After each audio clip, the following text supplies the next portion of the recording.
Hello, namaste, and welcome to Itihas, where we talk about people of the past and interesting historical events.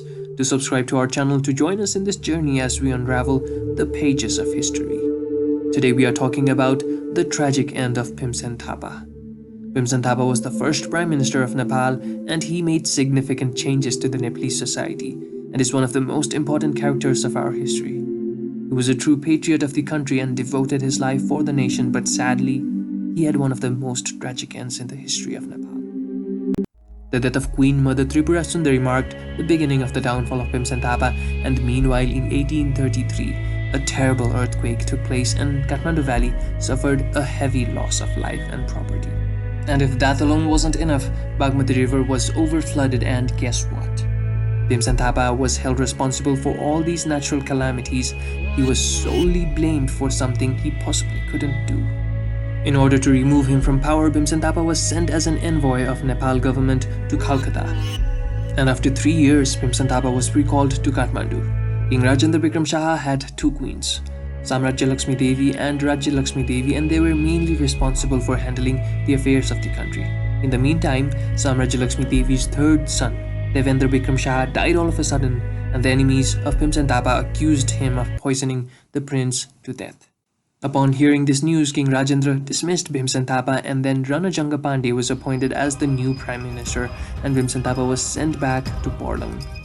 After some days, Pandit Ranganath and Chaudhary Fattajang began to fill the ears of King against Rajendra Pandey, and since King Rajendra had no self-confidence and he didn't apply his conscience but listened to others, he dismissed Rajendra Pandey and appointed Pandit Ranganath on the post of Prime Ministership. But the elder queen was in favor of Rajendra Pandey, and she demanded that Rajendra Pandey should become the Prime Minister. But King Rajendra refused to fulfill the demand of elder queen, so she left the palace and began to live in Devpatam. Because the senior queen's aim was to strengthen the position of her son with the help of Rajendra Pandey, which had drastically failed. Well, the king was a weak-minded man and he could not give any decisions, so Ranganath Pandey gave his resignations and Chaudhary Pushkar Shah became the Prime Minister. But he did not get any help to conduct the administration as well, so he resigned from the post of Prime Ministership, and then previously dismissed Rajendra Pandey was reappointed to the post of Prime Ministership. Back into power, Rajendra Pandey wanted to remove Bhimsen Thapa once and forever because he was insecure about his post and power which Bhimsen Thapa could potentially snatch away. So Rajendra Pandey advised the king to call Bhimsen Thapa to Kathmandu for taking some advice, but when Bhimsen Thapa came to Kathmandu, he was put into jail. Even the properties of his kith and kin were confiscated using some false documents made against him. He was accused for two fabricated cases. One was the poisoning of King Girvan's wife, and second was the poisoning of King Girvan Yuddha himself, who was widely known to have died from smallpox. Being blamed for something he had never even done, Bhimsen Thapa pleaded and asked the proof of these additional crimes for which he had been charged, and asked that why these accusations were not brought upon when he was dismissed and imprisoned. But not a single voice was raised in the behalf of Bhimsen Thapa throughout the Darbar, and the chiefs sat in dejected silence.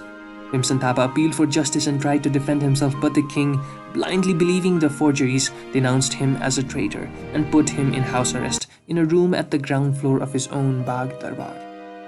Except for Matwar Singh, who managed to escape to India, rest of the Thapa family were again arrested and their properties confiscated and were declared outcasts and were proclaimed to be expelled from every public office for 7 generations.